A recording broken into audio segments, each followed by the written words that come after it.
As a fan of wrestling, especially old school wrestling, there have been many moments where have been left us excited, amazed, and entertained.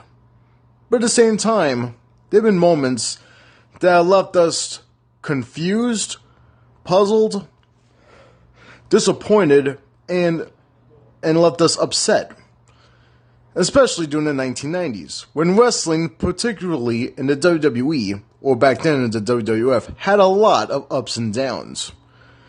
And a lot of moments has left us both upset and disappointed, and left us with a bad taste in our mouths. So here are my top 10 worst WWE decisions of the 1990s. But hey, I'm just free. This is my silly perspective. So let's get this show on the road.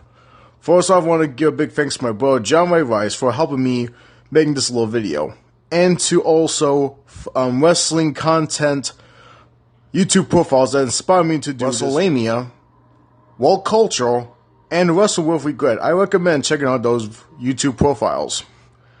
Okay, on with the countdown. Number 10, Mr. Perfect, the Macho Man's replacement partner. After spending many weeks of airtime and doing promos of the Ultimate Warrior and the Macho Man Randy Savage, making promos on their opponents at the 1992 Survivor Series, Ric Flair and Razor Ramon, we were about to see a very participated tag team match. However, just a week or two before the pay-per-view, the Ultimate Warrior was suspended for taking steroids. So as a result, that never happened. Instead, we got the Macho Man's replacement partner was Kurt Hennig, Mr. Perfect. Although it left us quite a good, interesting match, but it left us quite disappointed. Making us wonder what would happen if the Ultimate Warrior was suspended after the show. Left many fans disappointed. Number 9, Art Donovan, King of the Ring 1994. Here's an idea. Never have a guest commentator who never know nothing about wrestling host a show. In 1994 King of the Ring, mostly known for having Owen Hart win it, the tournament, WWE decided to have Art Donovan, a retired football player who knew jack about wrestling, and obviously never watched a wrestling match in his life, yet he did commentating a pay-per-view with Gorilla Monsoon and the Macho Man. And all night long, he kept asking Gorilla Monsoon how much the wrestlers weighed.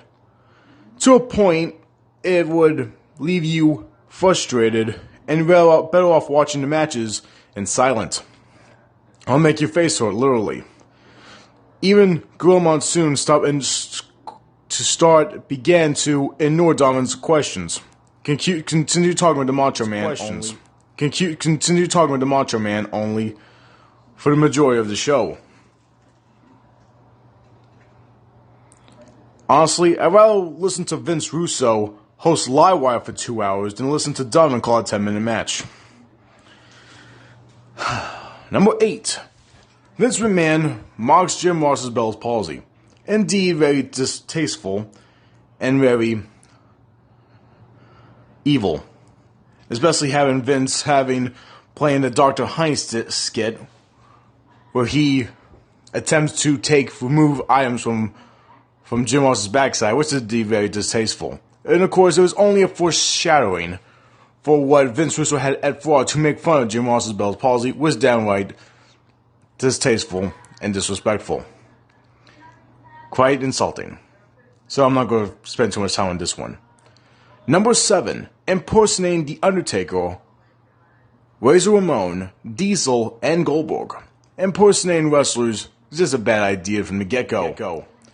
From the 1994, with The Undertaker having an impersonation after he lost a casting match against Yokozuna at the 94 Royal Rumble. And we brought in a double gainer who turned out to be Brian Pillman. The fans knew this wasn't the real Dead Man, and the fans booed him almost every single night. And so, we saw a match between the real Undertaker taking on his imposter at the 94 SummerSlam. This wouldn't have been bad if this was not the main event. The main event of the 94 SummerSlam should have been Bret and Owen Hart. But instead, this was a bad idea. Very clumsy match, and to the point that fans did not care about. So the Phenom defeated his impostor, and the storyline was automatically scratched. Number 6, Vince McMahon, Royal Rumble 99 and WWE Champion. This has vanity written all over it. No doubt having Vince McMahon was in. So the Phenom defeated his impostor, and the storyline was automatically scratched. Number 6, Vince McMahon, Royal Rumble 99 and WWE Champion. This has vanity written all over it.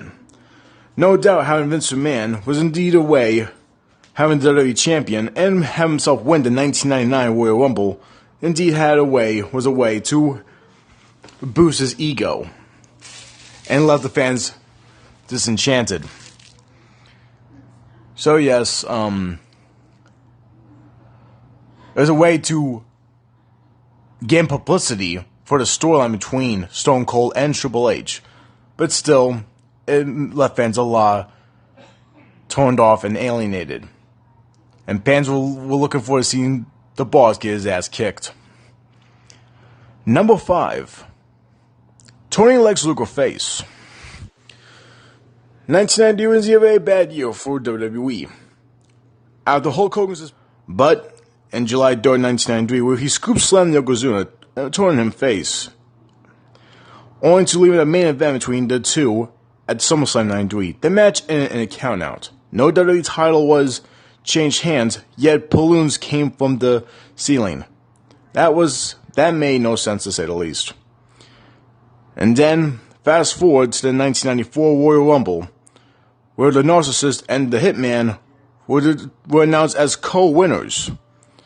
And then WrestleMania 10, Bret won the WWE title back from Yokozuna, making this face turn on Lex Luger complete waste of time.